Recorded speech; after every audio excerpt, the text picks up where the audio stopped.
भतार को, मेरे भतार को पलट कर जो देखी मेरे भतार को, मेरे भतार को। तोड़ दूंगी दांत फोड़ दूंगी कपार को, तोड़ दूंगी दांत फोड़ दूंगी कपार को, पलट कर जो देखी सोतन मेरे भतार को, पलट कर जो देखी सब तन मेरे भतार को। तोड़ दूंगी दांत फोड़ दूंगी कपार को, तोड़ दूंगी दांत फोड़ दूंगी कपार को, पलट कर जो देखी सब तन मेरे भतार को, पलट कर जो देखी सब तन मेरे भतार को, पलट कर जो देखी सब तन मेरे भतार को। समझी?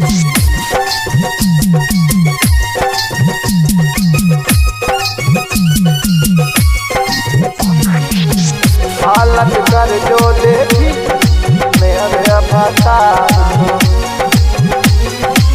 मेरे भतार पे मरती है क्यों, जबरी फोनवा करती है क्यों, समझ में नहीं आता है क्या, करती है क्यों।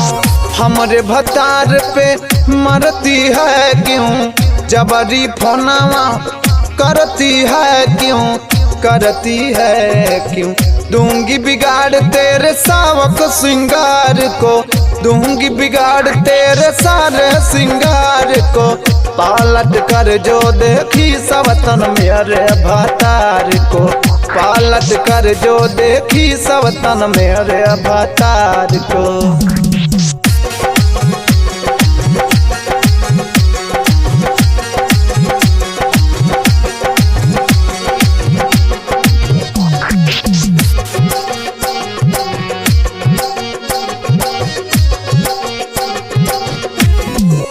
दी है बिगाड़ इन्हें लेती है माजा, सीधे साधे मेरे अनुपम राजा, अनुपम राजा।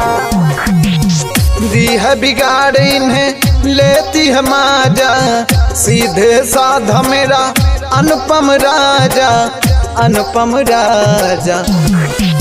फानूंगी फिर मैं भी सारी दीवार को, फानूंगी फिर मैं भी सारी दीवार को, पलट कर जो देखी सब तन मेरे भतार को, पलट कर जो देखी सब तन मेरे भतार को, पलट कर जो देखी सब तन मेरे भतार को। तोड़ दूंगी दांत फोड़ दूंगी कपार को, तोड़ दूंगी दांत फोड़ दूंगी कपार को, पलट कर जो देखी सब तन मेरे भतार को, पलट कर जो देखी सब तन मेरे भतार। सुधर जा समझी।